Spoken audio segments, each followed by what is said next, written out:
Hello friend. आज हम बात करेंगे इनकम टैक्स में अपडेटेड रिटर्न कैसे फाइल करते हैं। ITR जिसको बोलते हैं 139(8) कैपिटल ए वाला।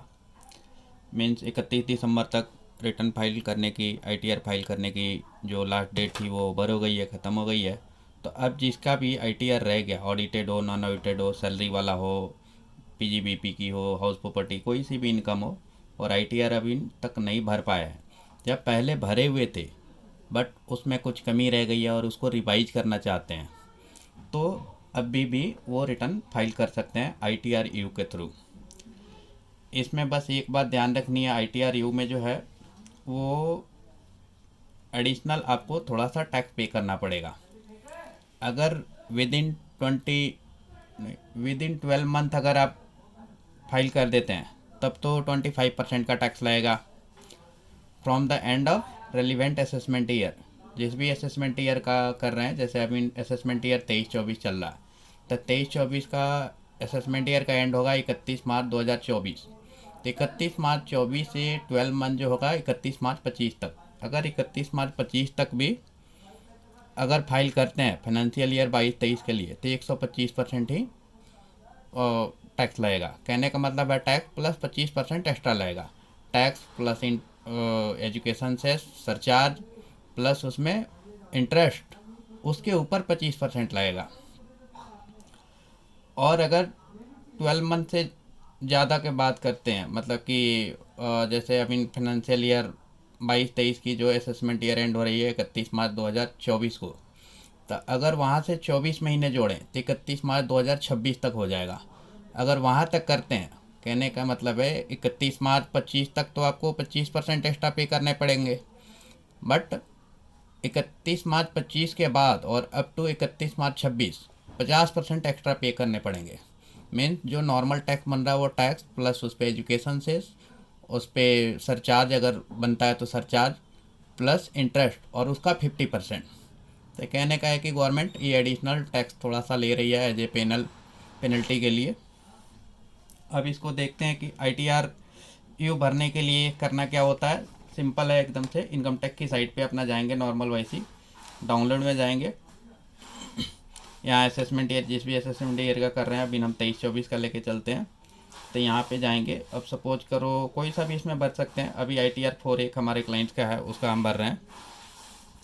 इसमें ITR 4 में गए, ये यूटिलिटी एक्सेल बेस्ट वाली इसको डाउनलोड कर लेनी है। ये डाउनलोड हो जाएगा, हमारे डाउनलोड में आ गया ये। इसको एक्सट्रैक्ट कर लेंगे। एक्सट्रैक्ट होके ये आ गया ITR 4। ये नॉर्मल वैसी ITR है जैसे पहले होती थी। अगर ITR नहीं रहता, नॉर्मल ITR रहता, तब भी यहीं डाउनलोड करना है, तभी भी यहीं डाउनलोड किए। इसमें सिर्फ डिफरेंस ये है कि यहाँ सेलेक्ट करना है एक जगह जाके, जहाँ ITR का सेक्शन सेलेक्ट किया जाता है, किस सेक्शन में फाइलिंग कर रहे हैं। तो यहाँ जैसे पहले तो फाइल की होगी आपने, तो या तो 139(1) में या 4 में या 5 में। अगर नहीं की है तो उसके लिए भी, और की है तो उसके लिए भी। यहाँ पे जाएंगे फाइल अंडर सेक्शन, ये 24 के इधर आ रहा है, ये फाइल अंडर सेक्शन यहाँ पे आ रहा है 139(8)A। अपडेटेड रिटर्न जो है 139(8)A में जाएगा। बस ये सेक्शन सेलेक्ट करते ही बाकी डिटेल नॉर्मल जैसे भरते हैं। जैसे ऊपर से हम चलते हैं, ऊपर में वही name, first name, middle name, last name, pan number, status, address यहाँ डाल देना, डेट ऑफ बर्थ डाल देना, जैसे नॉर्मल होता था वैसे सब चीज़ रहेगा। यहाँ सेक्शन सिर्फ अपना 139(8)A, ये वाला 139(8)A सेलेक्ट करना है फॉर अपडेटेड रिटर्न, ITR जिसको बोल रहे हैं। इसमें उसके लिए है जो 31 दिसंबर 2023 जो ख़त्म हुआ है तब तक अगर नहीं हुआ है तो नहीं कर पाए, जिसने ITR नहीं भर पाए उसके लिए है। अब यहाँ से आप ये जैसे सेलेक्ट करेंगे, अगर पहले फाइल किया हुआ है तब तो यहाँ डिटेल थोड़ी सी आ जाएगी कि रिवाइज कर रहे हैं तो कौन से डेट को ओरिजिनल फाइल हुई थी, क्या उसका एक्नॉलेजमेंट नंबर था, रिसीट नंबर था, ये डाल के बस नॉर्मल हो जाएगा। बाकी अपने इनकम के डिटेल जैसे डाल रहे थे वो डालेंगे। TDS होगी तो TDS, TCS, इनकम टैक्स यहाँ पे कोई अगर आपने एडवांस टैक्स या सेल्फ असेसमेंट टैक्स पेमेंट किया है वो उसकी डिटेल यहाँ डाल देंगे। इसके लिए आप चाहें तो सबसे बेटर है कि pre filled data income tax के साइट से जाके डाउनलोड कर लें, उससे कम से कम TDS TCS नहीं भरना पड़ेगा। ये एडवांस टैक्स और सेल्फ असेसमेंट टैक्स अगर पहले पे करी होगी, अगर रिवाइज कर रहे हैं तो, रिवाइज नहीं कर रहे हैं फ्रेश रिटर्न फाइल कर रहे हैं तब तक ये भरना पड़ेगा। बट अगर ऑलरेडी रिटर्न फाइल्ड है और उसको रिवाइज करना चाहते हैं तब तो यहाँ पे फिर भरने पड़ेंगे। और या तो हो सकता है वो प्री फिल्ड से भी आ जाएगा, बट अगर नहीं आता है तो यहाँ पे भरने पड़ेंगे आपको। टैक्स पेड एंड वेरिफिकेशन पे जाएंगे, वही नॉर्मल रिटर्न की जैसे होती है वैसे। लास्ट में जाके यहाँ पे इनकम डिटेल में आके ऊपर जाएंगे, वैलिडेट एंड कैलकुलेट टैक्स करेंगे। यहाँ वैलिडेट करेंगे बट ये हमारा नहीं हो पा रहा है, मैक्रो अभी नहीं रन करा है या डिटेल पूरी नहीं भरी है। डिटेल भरेंगे तो सारी एज इट इज़ है, कोई भी इसमें अलग चीज़ नहीं है। फिर यहाँ पे कैलकुलेट टैक्स करेंगे तो ये टैक्स हमारा कैलकुलेट कर देगा। फिर जनरेट जेसन करेंगे और उस जेसन फाइल को ले जाके इनकम टैक्स के पोर्टल पे अगेन जाएंगे, इनकम टैक्स के पोर्टल पे यहाँ लॉगिन करेंगे।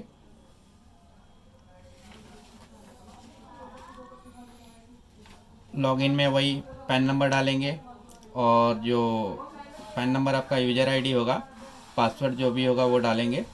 उसके बाद ये लॉगिन हो जाएगा तो जहाँ ई फाइल करते हैं वहीं पे अपलोड कर देंगे। अपलोड करने में वो ऑफलाइन वाले टूल में जाना है, जो जहाँ ई फाइलिंग है तो वहाँ पे ऑप्शन आएगा ऑनलाइन ऑफलाइन, तो ऑफलाइन वाले में जाना है। ऑफलाइन में जो जेसन फाइल जनरेट किए होंगे हमने यहाँ से एक्सेल वाली, ये जो हमने भरी, इसको भरने के बाद यहाँ पे जनरेट जेसन जब करेंगे तो ये जेसन जनरेट करने के बाद इस फाइल को इनकम टैक्स के पोर्टल पे ई फाइलिंग में जाके ऑफलाइन वाले में अपलोड कर देंगे। उसके बाद एक OTP आएगा, OTP से वेरीफाई हो जाएगा। अगर ऑडिट का केस है तब तो डिजिटल सिग्नेचर से होगा। ITR-U भरने में सबसे मेन जो बात है इसमें देखने वाली ये बात है कि इसमें आप कोई TDS TCS का रिफ़ंड क्लेम नहीं कर सकते। जैसे कि मान लो कि आपका ITR आप फाइल कर रहे हो और TDS किसी साल कटा, 22-23 का आपका TDS कटा हुआ, सपोज करो 10,000 का TDS आपका कटा हुआ, आप चाहो कि ITR फाइल करके रिफ़ंड क्लेम कर लें, ऐसा नहीं होगा। हाँ, ऐसा पॉसिबल है कि अगर इनकम आपकी 5 लाख से नीचे है तो 1,000 रुपये की जो लेट फीस लगेगी, इसमें 2 लेट फीस है। एक तो 5 लाख से नीचे इनकम है तो 1,000 रुपये की, और 5 लाख से ऊपर इनकम है तो 5,000 की। तो जो आपका TDS 10,000 का डिडक्ट हुआ है उसमें से लेट फीस एडजस्ट हो जाएगा। सपोज करो कि 10,000 का TDS है और 5,000 की आपकी लेट फीस है। अगर इनकम 5 लाख से ज़्यादा है तो उस पर 5,000 की लेट फीस है, वो लेट फीस आपके TDS से डिडक्ट हो जाएगी। इसमें जो है ITR-U में आप लॉस का रिटर्न फाइल नहीं कर सकते। कहने का ये मतलब है कि ITR-U जो गवर्नमेंट लाई है सिर्फ अपने फ़ायदे के लिए लाई है, उसमें कुछ ना कुछ टैक्स डिपॉजिट होना चाहिए। एकदम से नील का मतलब कि नहीं फाइल कर सकते रिटर्न, लॉस का रिटर्न फाइल नहीं कर सकते क्योंकि उसमें टैक्स ही नहीं जाएगा गवर्नमेंट को। अगर ऑलरेडी रिटर्न फाइल किया हुआ है तो जो इनकम पहले आपने दिखाई है, ओरिजिनल, बिलेटेड या रिवाइज, जो भी पहले इनकम दिखाई हुई है, उससे कम इनकम नहीं शो कर सकते ITR-U में। तो इनकम उससे बढ़ा के आपको दिखानी होगी, मीन्स कम नहीं दिखानी होगी, उतनी या उससे बढ़ा के दिखानी होगी। सपोज कोई आपकी इनकम छूट गई है, कोई रह गई है, सपोज करो कि आपकी हाउस रेंट वाली जो इनकम है उसको नहीं दिखा पाए थे, तो यहाँ पे उसको ऐड करेंगे तो टोटल इनकम आपकी कम नहीं होनी चाहिए, तभी ITR-U भर पाएंगे। इसमें पहले अगर रिटर्न फाइल की हुई है तो उसमें जो रिफ़ंड का अमाउंट था उसको ITR-U के थ्रू रिवाइज करके, ITR-U के थ्रू फाइल करके उस रिफ़ंड के अमाउंट को भी नहीं बढ़ा सकते हैं। सपोज करो कि आपकी पहले रिफ़ंड बनता था 50,000 रुपये का, अब दोबारा आप ITR जब U फाइल कर रहे हैं तो आप उसमें ऐसा इनकम कैलकुलेट करके दिखा रहे हैं कि नहीं जी अब तो हमारा रिफ़ंड 60,000 का बन रहा था। ऐसा नहीं पॉसिबल है, आप रिफ़ंड के अमाउंट को नहीं बढ़ा सकते हैं। इसको कंक्लूड करें, 4 पॉइंट में कंक्लूड होगा। इसमें TDS TCS का कोई रिफंड नहीं मिलेगा आपको। ये लॉस की रिटर्न नहीं फाइल हो सकती है। आप लायबिलिटी को घटा नहीं सकते, टोटल टैक्स लायबिलिटी को घटा नहीं सकते हैं, और रिफंड को बढ़ा नहीं सकते हैं। तो ये मेन 4 पॉइंट है ITR-U में।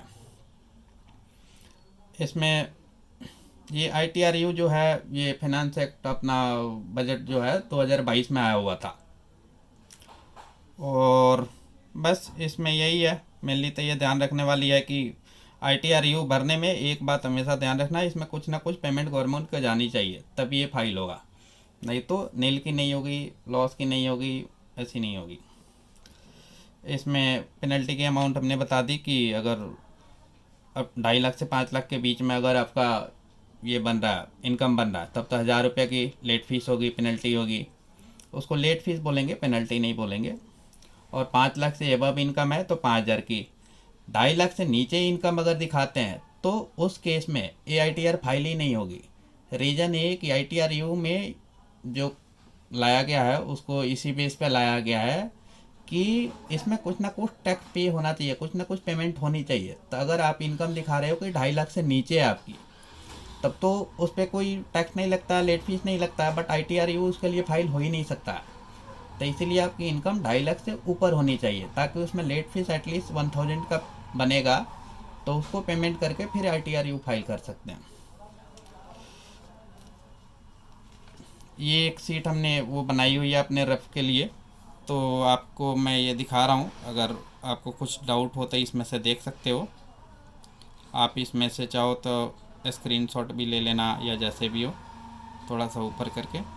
ये सिंपल कोई वो नहीं है, बस हमने अपने एक अंडरस्टैंडिंग के लिए नोट्स बना रहे थे, तो उसके लिए हमने बनाई हुई है। आपको कोई डाउट है तो यहाँ से एक बार देख सकते हैं, रेफरेंस ले सकते हैं। एक बार फिर से देख लें।